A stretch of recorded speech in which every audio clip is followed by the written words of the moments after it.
Welcome to Insights in Sound, where we talk to the people behind the scenes, behind the technology, and behind the music. People you may not know, but you should. And please check out insightsinsound.com for a full list of our podcasts and YouTube series. And big thanks to our sponsors, Mackie, Roland, Mojave Audio, Ozbot. Let's give you a formal introduction. Okay. Since I guess we're kind of officially starting here. Yes, okay. So my name is Daniel Liston Keller. I'm chair of the Audio Engineering Society Los Angeles. And we are here today with the illustrious Mr. David Morgan, whose live sound mixing career dates back about half a century or so. Last give or take. 46 years Give or take. at front of house. And we're going to talk a little bit. We're really, honestly, David and I have known each other for many, many years. And so we have not really prepared anything. And we're just going to essentially just have some anecdotal conversations here about mixing live sound and how it's been over the years, how it's evolved, how your career has evolved. And I think I'd like to just start out with a little bit of background because like many of us in the industry, you originally came into this with dreams of being a rock star.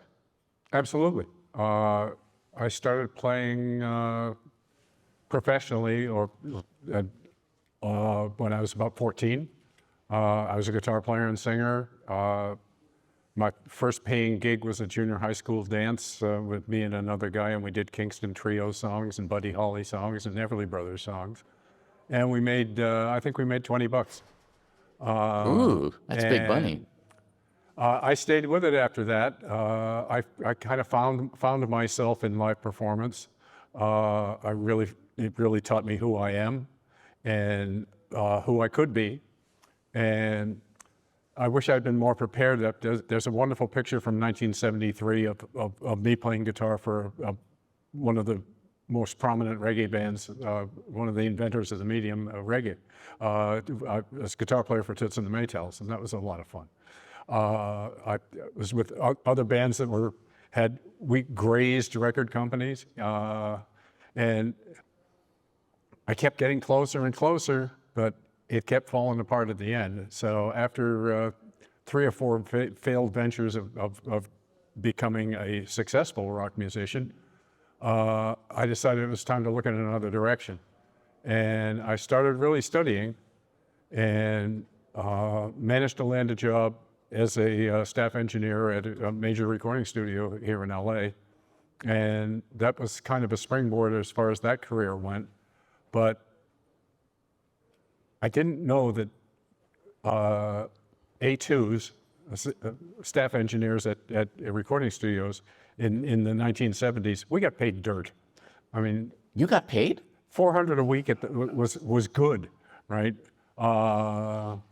And we were told that the only way a staff engineer can make any money is if you bring in a client. And I didn't have those kind of connections. I had good connections in East LA, but I had started doing live sound for a band called El Chicano, which is a big band here in LA in the 70s. It was kind of our version of Santana, the Los Angeles version of Santana.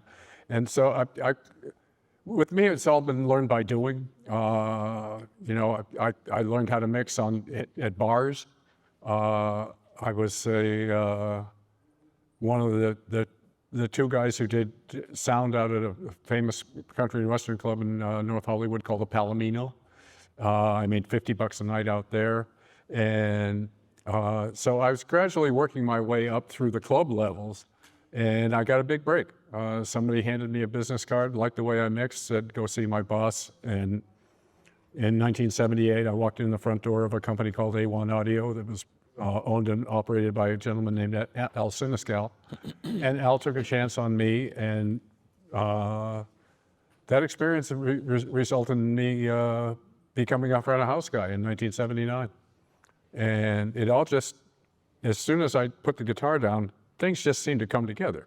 You know, I got the job at ABC Records, got the job at Allen Sense Recording, got the job at A1 Audio, got the job at the Palomino. I mixed George Jones. You know, I did Merle Haggard one night. I did Vern Gosdin. It was a who's who. Willie brought his own guys. Waylon brought his own guys. But, you know, still in the presence of all these guys. And luckily, somebody handed me that business card, and it changed my life completely. So now one of the things that I think is interesting is the diversity of artists that you've mixed. I mean, mixing Whitney Houston takes a completely different skill set than mixing Waylon Jennings, than mixing James Taylor. You know, how do you adapt to these different situations when all of a sudden you find yourself on a completely different gig?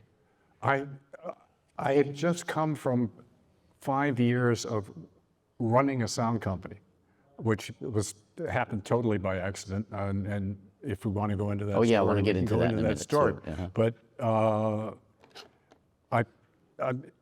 I was general manager and then managing partner at Schubert Systems Group, a major audio company in North Hollywood. And I had just been bought out, which was fine by me because...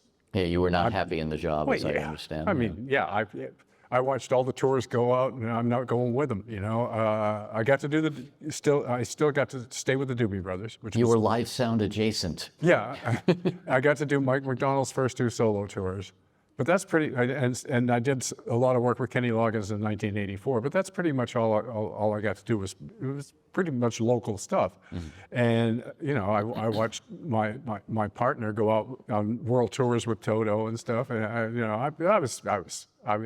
I wanted to get back to that life. I liked being a mixer. I liked the road lifestyle, and it was something I didn't know how much I wanted to get back to until I got the call to go and mix Whitney Houston's first solo tour. And I really had no experience mixing a soul show, right? Luckily, the musical director, John Simmons, who was a wonderful, wonderful man, God rest his soul, he was Denise Williams' musical director and was on Broadway with The Wiz, right? And John told me this wonderful thing as when I first got the job. He said, mixing this show, what you want to keep in mind is what is the instrumentation that you hear commonly in most black churches? And I had to think for a minute, and I said, well, I know there's a piano, and I know there's usually a bass guitar, and is there a drum set? And he said, no, snare drum, maybe a hi-hat, right? Yeah, no kick drum. And so he said, there's the cornerstone of your mix right there. And I adhered to that, and it worked out great. I did her first 3 tours. I had a ball. I'd have stayed with her, but she went and did the Bodyguard movie, and didn't get back to touring until I was with her in 86, 87, and 88, and she didn't get back to touring until early 90s. And by that time, I'd gone to work for Paul Simon, and I wasn't coming back. So I stayed with Paul for 21 years. Now, you did some really memorable gigs with Paul. And the thing about those gigs also is that his musical arrangements and his whole musicality really evolved from like kind of folky to, you know, world beat to, I mean, completely different instrumentation again. You know, and that's the thing, I think, you know, if there's a recurring theme here, it's the fact that you've had to really evolve your mixing style and your mixing palette over and over and over again. Paul, I got the job with Paul soon after the Graceland album came out, and that, of course, was predominantly African. Mm-hmm. And yeah, it was having to learn how to mix all over again. And different instruments. I mean, instruments that are not common very much to so. rock concerts. Even down to the percussion. Isaac Asante used to play with these hooked metal tubes with little door stopper ends on them, rubber ends on them, and he'd play the drums like this. And they sounded great, but they were kind of quiet, because and so to get that out front while everything else was going on, you can imagine the din that was being made playing like the You Can Call Me Al or Diamonds on the Soles of Her Shoes. To get Isaac's drums up, it was a whole different frequency ranges I was trying to leave in. A lot of stuff that I would normally take out. I found that I had to leave it in order to get any definition out of, when he's playing the drums with these funny little sticks, the curved sticks. And then we had another percussionist who hit real hard. He played mainly congas, Francis Fuster, and he hit real hard. And so the big contrast between the two of them. Yeah. And it was a 3.5-hour show. It featured mainly Paul Simon, but we also had a 4-song set from Hugh Masekela. We had a 4-song set from Miriam Makeba. We had a 3-song set from Ladysmith Black Mambazo, and this is all within the show. Mm-hmm. The show was 3.5 hours long, and I swear to you, it seemed like 10 minutes after house lights. Mm-hmm. I mean, it just went by like that, and it was so much fun. There was so much joy being created on the stage. Graceland's a pretty joyful record, Yeah, yeah. And it was a really uplifting experience to be part of the creative process that put that show on the road. That was we worked in 80. First shows were in '87. We rehearsed December '86 and January '86, and I think we hit the road first week of February in '87, and we did shows until the spring of 1989, and the world loved those shows, and I loved being part of them. I remember during a particular phase of this, I was doing artist relations stuff for Shure Microphones, and you were one of our guinea pigs. Yes. Because you always came up with these, I have to mic, whatever it was something oddball, and we'd always like, hey, have you tried this? And so you were like one of the first people all the time when there was like a new microphone. It was like, yeah, give it a Morgan. Yeah. Luckily, I had a good friend, Harold Blumberg, who was a consultant at Shure. Harold was great. And they would hand me stuff. Now, one of the first things that Harold handed me was 4 of the old original SM98s, if any of you remember those microphones. Little tiny condenser mics. Yeah, it's a mini condenser. It sounded great. It sounded big and fat. I put them on the 4 toms. I used to love them on toms, and the thing about them also is they had a polar adapter that would make it a hypercardioid, so it was very good for stages with a lot of leakage, essentially. A guy posted the advertisement, the print ad that I did for Shure in 1987 about how I mic drums, which is about the SM87. And there's a Facebook page that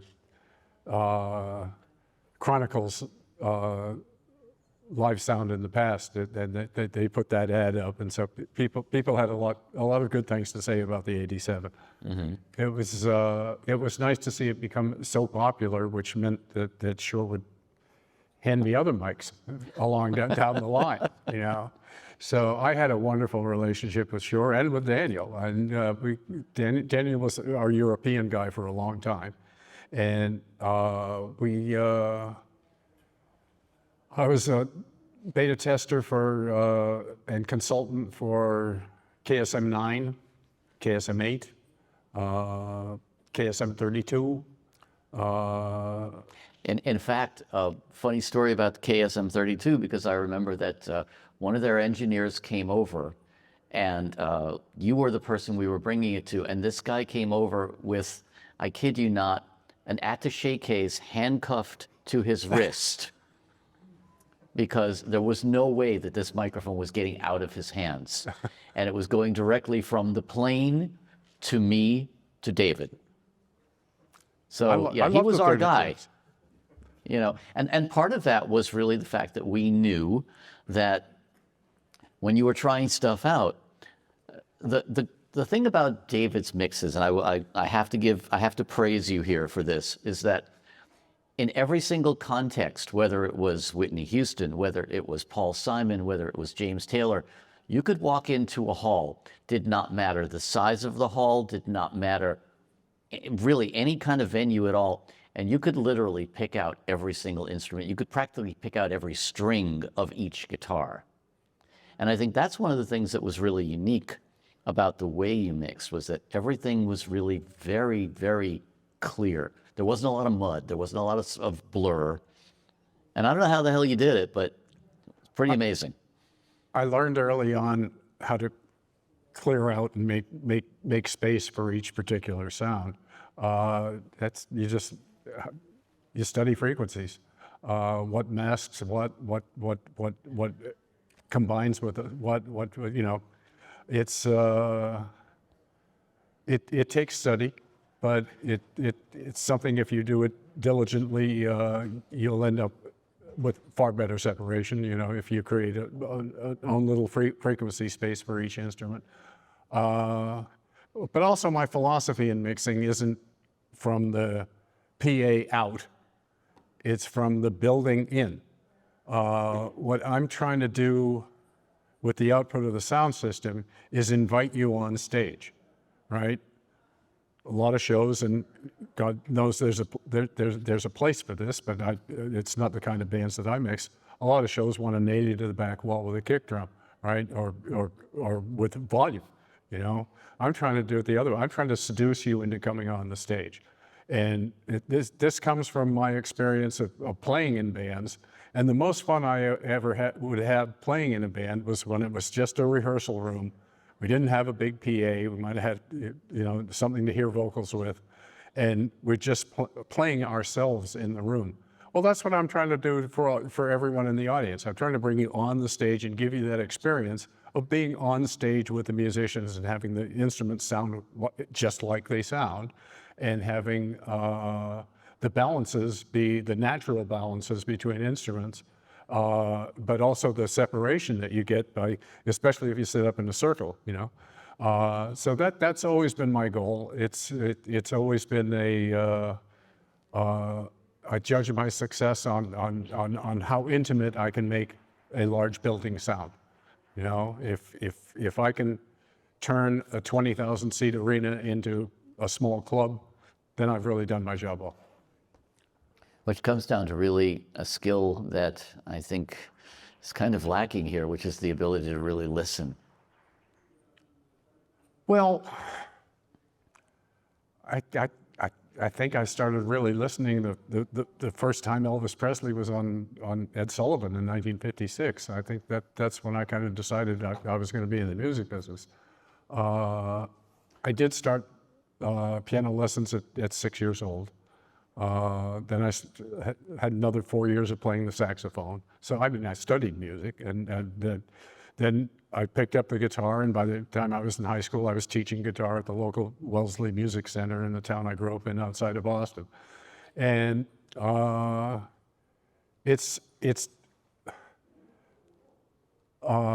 musical reproduction or musical production of sound has been my entire life. So it's, I've never really done anything else for a living. I've had other stupid jobs. I mean, in between bands in Boston, I used to deliver pastry for a local French bakery because I could go to work at 4 in the morning and be done by 7. Then I'd sleep all day and get up and play 4 sets at the club, and then go to work at 2 in the morning at the French bakery. But that wasn't a job. That was working with Maurice, the wonderful French chef. For breakfast we'd have coq au vin. He'd make wonderful stews. It was just another fantasy experience. I had one in between bands job that I don't wish on anyone. I thought it was a smart idea to go deliver furniture. Oh, no, bad idea. That lasted about 3 months, and I said, I'm gonna kill my hands. It impressed you lasted that long. And so it was, well, I was young. I was, early 20s. I was strong enough to do it, but I realized I was gonna destroy my hands. And so, time to get in another band. So I want to talk a little bit about technology, because that is something that has really evolved dramatically over the time that you've been working. When you first came in, most systems were really, there were no systems. It was cobbled together components from various manufacturers, and a lot of times it wasn't even manufacturers. It was just, we're going to build a speaker cabinet kind of stuff. And we've evolved from that to, eventually we evolved to manufacturers creating systems, line arrays, etc. And then we evolved from that to entire ecosystems, networked ecosystems, steered arrays, arrays that are capable of creating a kick drum that can rattle your molars. Right. How has that affected your work?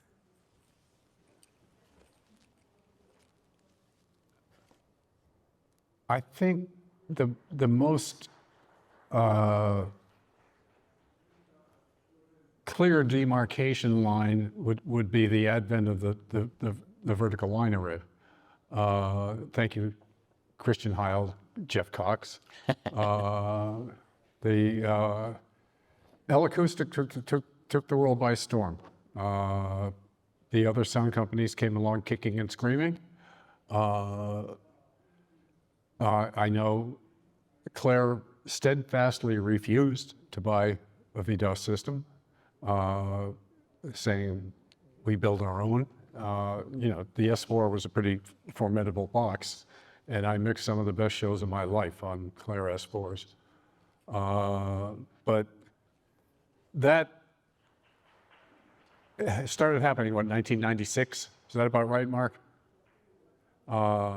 And by the year 2000, everyone had converted to line arrays. Yeah. It happened very, very quickly. Well, it was an economical solution.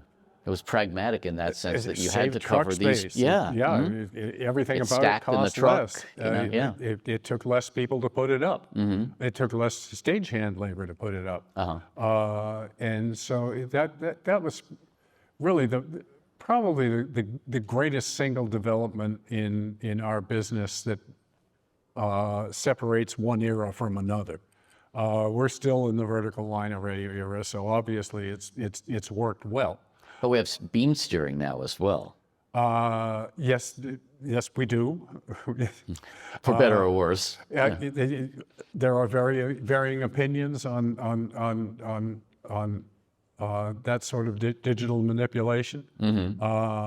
I have not experienced that sort of a system like Like the EAWs or the Rinkus Heinz or things like that. Yeah. Uh-huh. So my ability to comment on that is limited. I do keep in touch with Robert Scovel all the time, and Robert's working on. And he's been doing it in the Sphere, so that's a whole other level. Kenny Chesney in the Sphere. The holoplot thing. I mean, Yeah, I interviewed Robert on that a few months ago. Yeah, that is a whole different mixing skill. Dealing with a distributed system like that, it's a completely different skill. Mm-hmm. One for which I don't know if I would be perfectly suited. But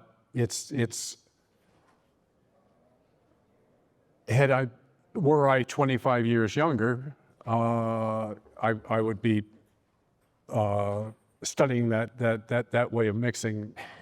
But now that I'm 76 and I've officially retired from the road, for me it's more of a curiosity than something that I'm driven to understand. But my younger friend Robert tells me that it's the way it's going to all go very soon. And I respect his opinion, and I just see more and more computer control coming into the business, and that's really not the way I do it. I've mixed in an analog way in a digital world. I've been lucky enough to experience in my 60 odd years in the music business, I've experienced every level of digital product as it got introduced into the market. So it was easy for me to assimilate bit by bit every year. And eventually, when it came time to make the jump over to digital, I was really happy to do it. And I was excited about doing it, and I embraced it completely. I used to carry big old racks of tube compressors and a whole lot of outboard mic pre's to warm up my old PM4000, my Yamaha PM4000. And when we moved into the DigiDesign venue systems, I junked the whole thing. I went completely in the box, and because it was a challenge, I wanted to see if I could do it. Did you feel that, I mean, I know that transition was difficult for a lot of people, especially because the science wasn't quite there initially. I mean, were you one of those people that jumped in right away, or did you wait until it was? I waited a year. That's not long. They released the venue console, the big venue console, the D Show in 2005. And I switched over to the Profile that just come out, the smaller version of the console. I switched over to that in, I think it was February of 2007. So I let a year go by. It's like the same thing I do with a car, let the first model year go by, you know? So, or you know, Apple Oh, operating system, wait until there's, you know, a few revisions before you. Oh, yeah. Exactly.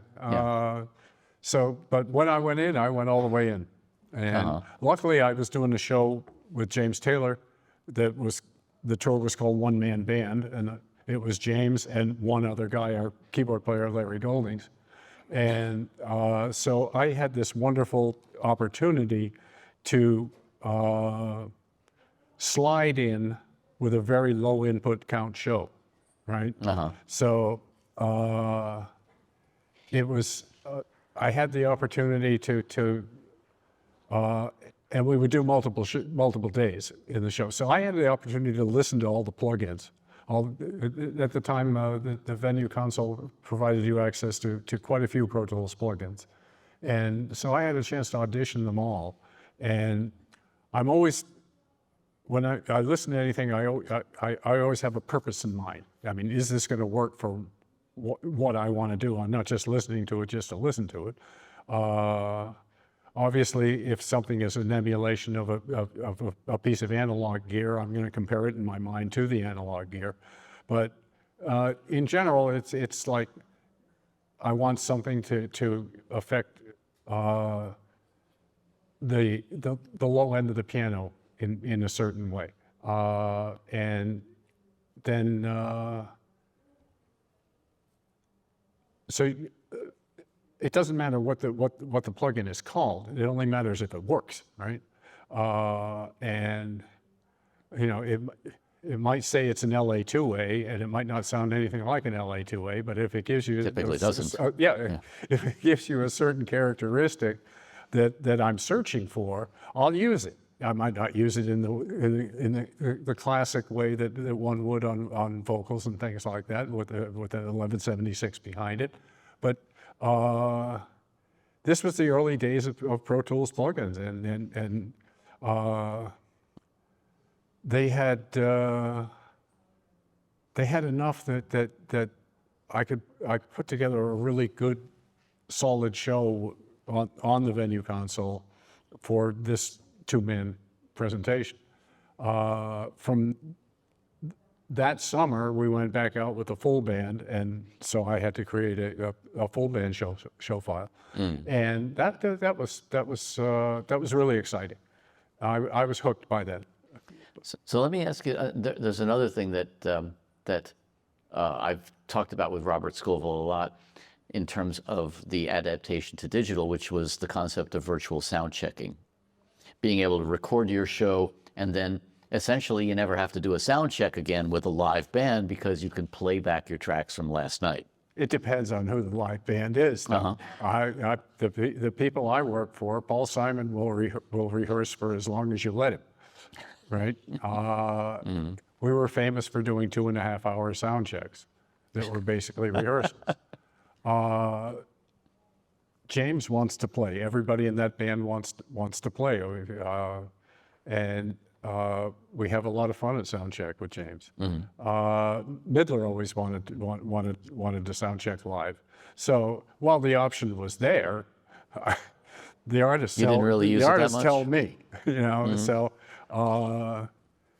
in my travels, I spent 21 years with Paul Simon. I spent 17 years with Ben Midler, and the last 21 years with James Taylor. Sandwiched in there somewhere was 15 years with Lionel and about 12 years with Steely Dan and Fleetwood Mac, and Stevie Nicks, with about 12 years for both of those experiences. So every one of those bands wants to sound check live. So I never got to use virtual sound check. Well, I'm sure it was a wonderful, wonderful tool. Instead, I carry a pair of Tannoys, old T12s, studio monitors, and I play the stuff back for me, right? And Did it help you? And it helps me, yeah. Because that's the other thing I'm wondering is if you're recording a set like that, does it help you later on in an empty hall, let's say, or wherever, to tweak your sounds less under pressure? Try out new plugins without the band standing there waiting, you know, that kind of thing. Well, that's what the near fields are for. I don't have them on during the show. I take them down before the show.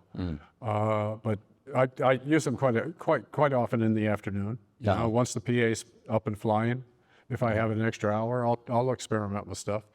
But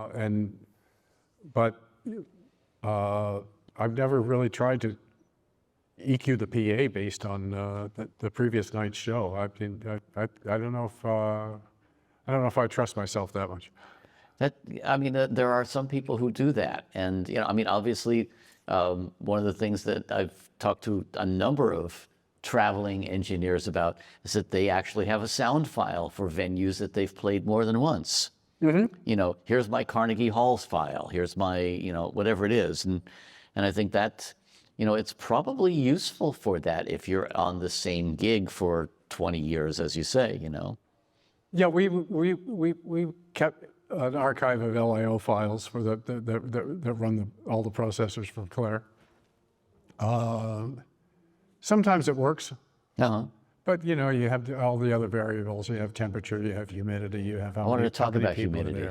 Yeah, humidity is a big one, and I think a lot of people don't realize how much humidity impacts the sound, you know, and not just humidity weather-wise, but even the humidity of getting 90,000 bodies in a room, you know. More water, more highs. Yeah. You know? So if you have a temperature change accompanied by a humidity change, if it's a big swing, then your entire PA is going to sound different from the way you EQ'd it in the afternoon.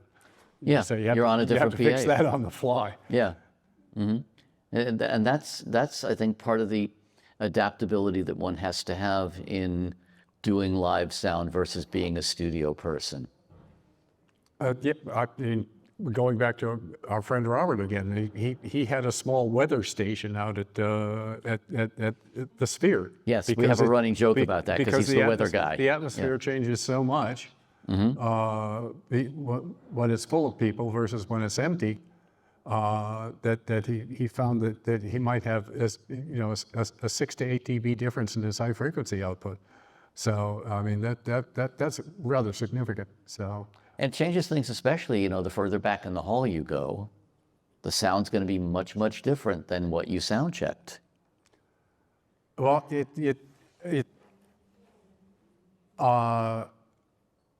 I've always been a seat of the pants biplane flyer. You know, I do everything in an analog way, even in the digital world, and it's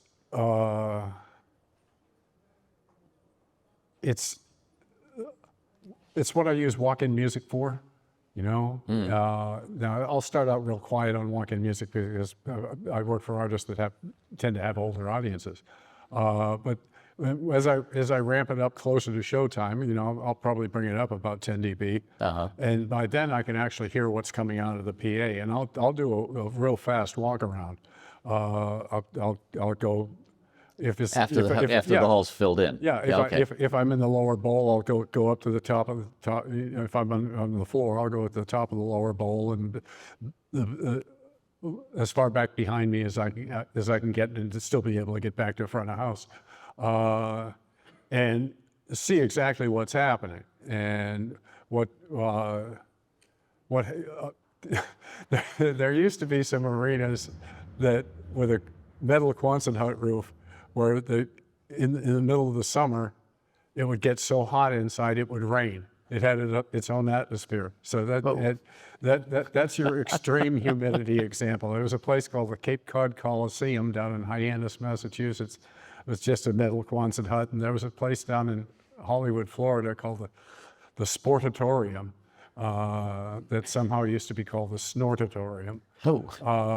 And that had the same thing. It developed its own weather system. So if you wanted to see the rise in humidity as the crowd filled in, those were the two best examples in the country. It's a real phenomenon, and you got to watch your high end. True that.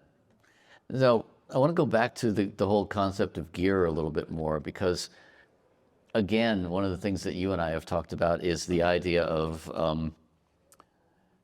and this is a problem that I think I've seen with a lot of modern sound systems, because we now have the ability to really create the kick drum from God, and I've been to concerts where, I've got acoustic instruments on stage and I can't hear because all I've got going on is kick drum. And I think that's another thing that you and I have had this conversation about, the whole idea of finding that balance where we have this capability now to really drive that low end. And sometimes it tends to get abused a little bit. I'm often astounded at the number of subs that are deployed at an average concert, but I don't work for those bands. And I consciously chose not to work for loud bands. I had one opportunity when David Lee Roth left or was removed from Van Halen. I was called in to mix his rehearsals right here at Long Beach Arena, of all things. We're at the scene of the crime, and he wanted me to mix it so loud that I was getting physically ill. And so I told the production manager that I will not be doing this tour. You're going to have to find somebody else to do it. I value my hearing and I value my health. I can't do it. So I'm not only am I artistically opposed to a big kick drum, I'm physically opposed to it. I don't like the feeling of being hit the solar plexus. I just don't like it. One of my quirks is I'm frightened by loud noises. So. That's kind of it's an odd quirk to have being a front of house engineer. I have others that go along with it, that we discussed in the podcast. I'm claustrophobic, which doesn't help when you're on the bus and you're in a and don't like being around a lot of people. And I don't like crowds. So I get nervous in crowds. So I was not constitutionally. So you're really cut out for this work. I was absolutely the wrong personality for my job, except in one way. Artistically, I knew how to make things do this, and still, you could still see these, Yeah. And so I kind of described my job the way John Cleese did in Monty Python with the Society for putting things on top of other things. And that's pretty much what I do. You stack sounds, basically. Yes, and if I do it the right way, as you said, you can hear every instrument. It speaks clearly, and it speaks in the way that instrument should speak. And it creates a really safe and happy listening environment. And that comes as much from my phobias as it does from my art, I need the safe space for myself as well. And, I found my way into a job that was absolutely perfect for me. Because once I'm behind the bike racks at front of house, I wipe out the crowd. I don't scare myself with incredibly loud noises out of the PA. And when everything's right and I'm being surrounded by the performance that's coming from the stage, and it does, create its own little emotional environment, and that's really my happy place. I used to dance my way through all the shows. My name in the 70s, 80s, and 90s was Dancing Dave Morgan. And I get really involved. I had little choreographed moves, which was especially helpful when you were working on a long analog console.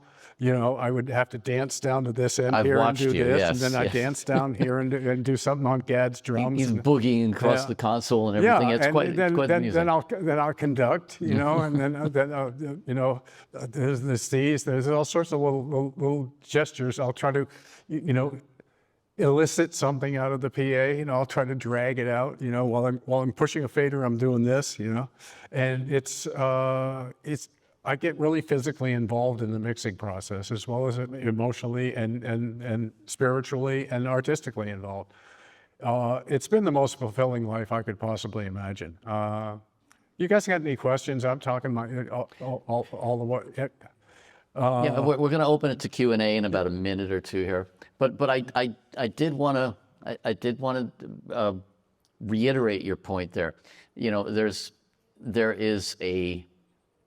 To my mind, people are coming to a concert to have an experience, and even in the days when you only paid $5 for a ticket, let alone now when you're paying 500 or more for a ticket, you're going there for an experience. And I think one of the things that that you have elicited is this understanding of bringing that experience. It's not just a performance. There's really an experience for the audience. And as a performer, what do you want? You want your audience to really have this memorable experience. And the front of house mixer is so vital to that chain. You're the connection between the people up on the stage and the audience. And if you're not doing your job right, people are going to have a shitty time, And so I think being really conscious of that, being really conscious of the idea of, I'm not just reproducing sound here. I'm basically channeling an experience from the artist. Absolutely. Yeah. I really try to be as clear a window as I can possibly be for taking the performance off the stage and putting it out through the PA. It's most important for me to understand that the audience probably knows more about the recorded history of the artist than I do. And there's a certain expectation that they have from living and loving with the artist's output at home. And so I have to fulfill that expectation, but I also have to make it a little larger than life. I have to make it the memorable moments even more memorable. So I have to slightly exaggerate things, that like the tom-toms in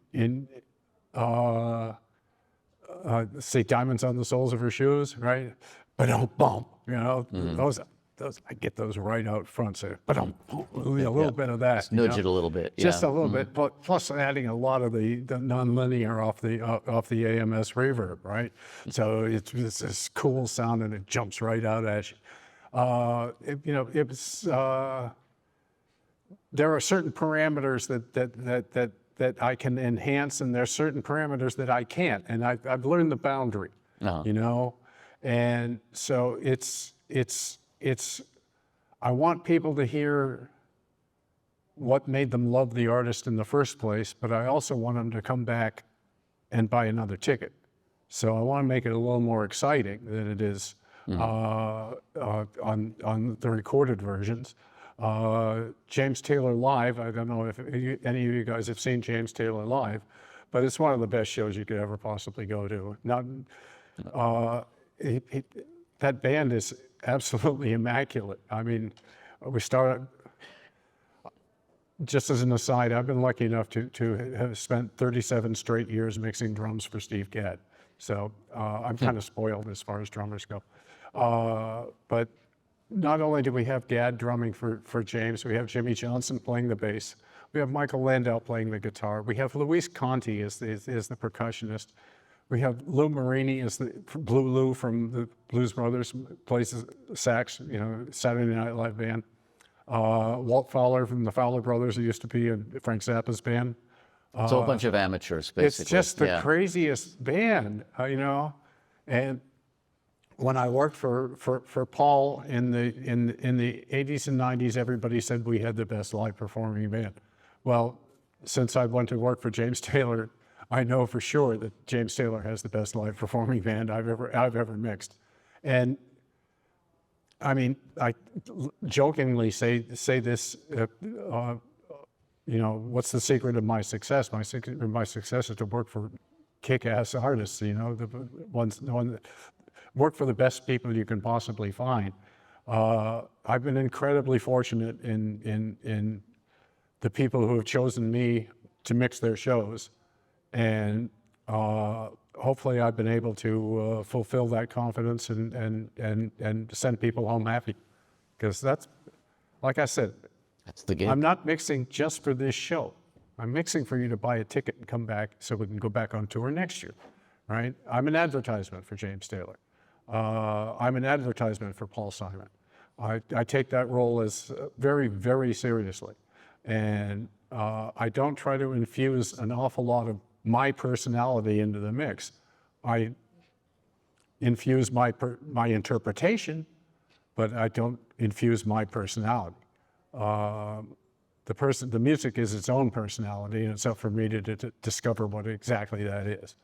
And it's the bands I do, there's so much nuance that I have to study real hard. And I like it when I have a long time in rehearsal, where I can choreograph my moves to each one of the songs. So I know which fader has to go up when, because I don't automate anything. I mix on a digital board as if I were mixing on an analog board. I take that back. I did snapshot Fleetwood Mac because we had a lot of changes between song instrumentation and singers and things like that. One it'd be Stevie one song, it'd be Chris the next, it'd be anyway. So I snapshotted that. When I did Graceland and all the early Paul Simon stuff, I had all of my digital effects MIDI together. I had a little controller keyboard over on this side of the console that I just hit whatever MIDI number it was from the 0001 to 128, right? And so I had my little box here, and I did different reverb and delay settings and anything else that could be MIDI together for every single song.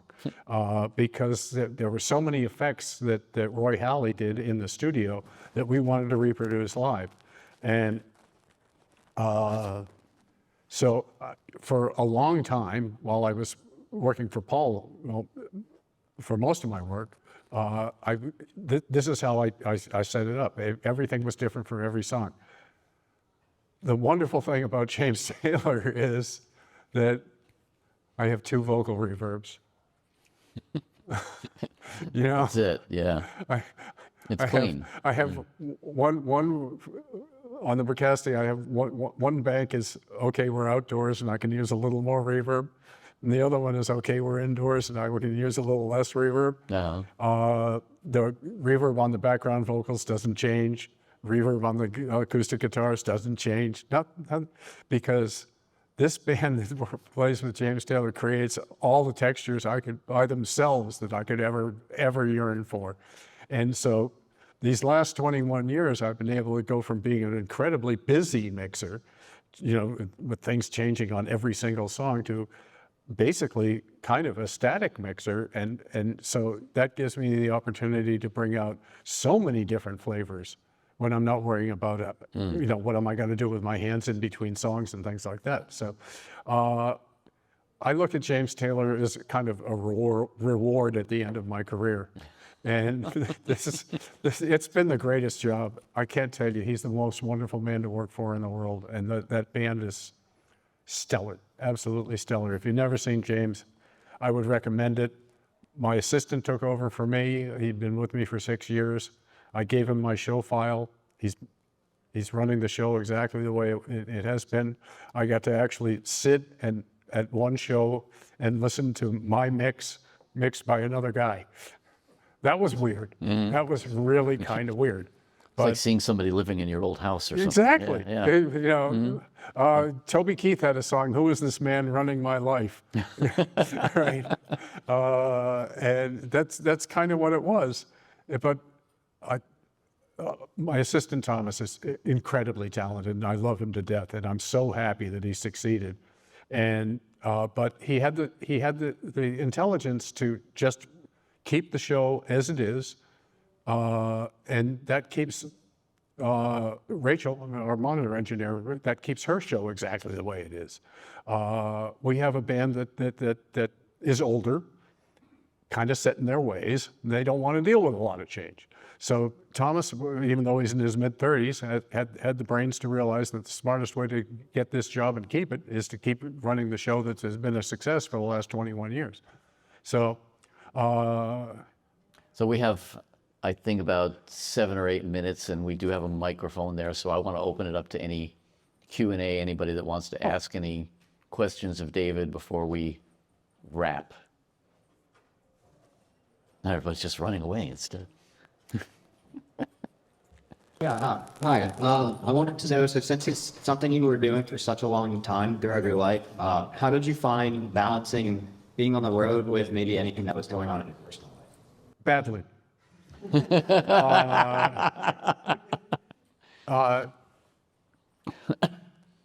He has a wonderful wife. I miss my son growing up. My wife did an incredible job of raising him. He's a beautiful man. He married a beautiful woman, and my wife and I might be grandparents soon. We couldn't be happier about it. They're working on it. The wonderful thing about kids is they're really resilient, but what's normal for them is normal, right? So dad traveling was normal for my son, and he got to come to a lot of pretty cool places. If you were 5 or 6 year old kid and you got to sit on Steve Gadd's lap through an entire sound check, you'd be pretty jazzed, all right? Another time, Paul said, I guess he was about 7 at this time. He said, "Zach, come up here." He was out in front of the house with me. He said, "Zach, come up here." So he had Zach sit right on the floor, right next to his wedges. So he'd be just slightly behind him so we wouldn't hear him. And he sat there the entire sound check. Paul loved him. Bette Midler loved him. I mean, he's when he comes to visit me on James Taylor, if we're at coming into catering after sound check, if James sees my son, he will get up and run across the room and to hug my son, which is pretty cool. James and my son and James's son Henry get along really well. They're both the same size. They're about 6'5", and it's just I have the regrets. Right, I would love to have had more experience while he was growing up, but my wife found a really fulfilling job within the school system, and so she got to be home when he was home all the time, and she worked with special needs kids for 22 years in the school system in Thousand Oaks, and so things have a way of working out. we're still married. Well, it'll be 43 years in November 27th. Woman has the patience of a saint. Yeah, absolutely, absolutely. But you know, had she had a different personality, I wouldn't have blamed her for telling me to go. You know, screw you. Stay on the bus. Yeah, don't come home. Yeah. Okay, we have a couple more questions behind. Sure. And this might sound elementary, but as someone who's getting into mixing and become a better listener, had a long career where you only get better by becoming a better listener, I'm curious to know a couple of things. One, what are some really great things that you've learned over the years about how to become a better listener? What are things that you've maybe done in your time as a listener to hone that skill? And the second is, what do you think was the most difficult part of mixing and of listening? It could be a frequency, an instrument, something that you really took a long time to do it on. The hardest instruments to make sound natural and good is a piano with the lid closed. Think about it. I spent a lot of time developing a microphone system to make the piano with a lid closed sound good. That's been that, and making an acoustic guitar sound like an acoustic guitar and not a banjo. Because, you know, the output from a piezo pickup isn't all that great. Luckily, I had a friend named Peter Janis who owned a company called Radio, and he built a preamp for James Taylor's guitars, which he ended up selling as the PZ Pre. And when you bought one of those PZ Pre's, my picture was on the box. It was embarrassing. But there it was. Those are the two instruments that they're really hard, the most difficult to make sound natural. And what was the first part? First part was just in listening. How have you become a better listener? Is there a mental dexterity that you've developed that you can share with us about listening? What? What I tell every front of house person is, your first mixing assignment is to not mix. What I want you to do is go find a place on the stage where you can hear every instrument clearly. Sit there for an entire rehearsal. Don't turn the console on the first day. Spend your entire day on the stage with the band so you know what they think they sound like. So that to me is one of the most crucial things, is instead of, you know, because as soon as you get behind the desk, you're going to go into old habits, right? If you spend the first day not mixing, just listening, then you'll hear which old habits are going to work and where you have to go blaze a new trail. So that's my greatest tip is actually listen to the band, you know, see what they think they sound like. Okay. We have 1 more minute, so 1 more question. Hi, really quick. You mentioned mastering earlier, and just really saying frequencies and understanding what frequencies match each other. So you have the clear space. I'm just curious if you have any particular method or resources and any books or just something like that. So just to see what the numbers are, so that have an understanding of what we're listening for. Well, there's 2 areas that are most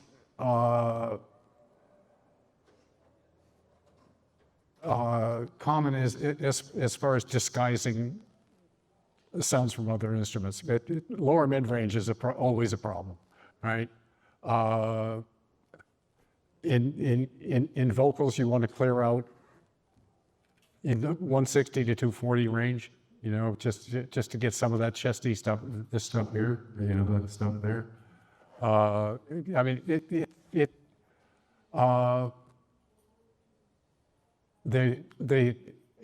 in high frequencies, the 3K range is really good at smashing everything else around it as well. You can hear it as you pan through an equalizer, right? I tend to, when I'm EQing stuff, I tend to do it on the near fields, right? So I could really put like a 10 dB boost on something in a parametric band and actually sweep through it and find out where it's killing something else, right? It's you don't want to do that through the PA because that hurts people. But you know, if you have the luxury of having near fields, or if you have a smaller PA in front of you, you can do that. I do that when I'm EQing the PA as well. I mean, I'll take very narrow cue and sweep through things and see where the room actually starts talking to you. So it's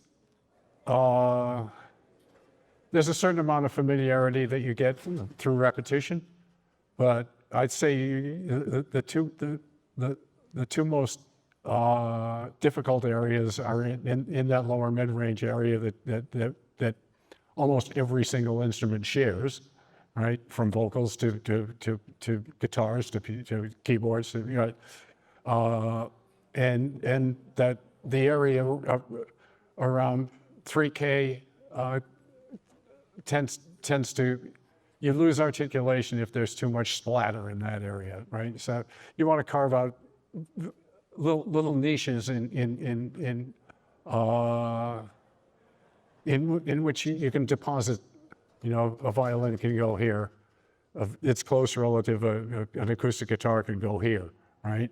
And so it's all, what can you take out yet maintain the character of the instrument? Equalization is all about subtraction, it's not about addition. And so it's, my old mentor, Brian Inglesby, said, EQing isn't about, you know, pushing up what you like, it's taking out what you hate, right? And that stayed with me my whole life. And the other advice he gave me is, when you're doing reverb returns, turn it up until you can hear it and then turn it down 3 dB. That's kind of the basis of my career, those two pieces of advice. I love it. Okay, well, I'm sorry, but we're getting the signals here that we are already over. So we'll be here for another few minutes breaking down and stuff like that if you guys want to talk to David. And thank you all for coming. Go ahead, North. Thank you to David. That's a good one for people.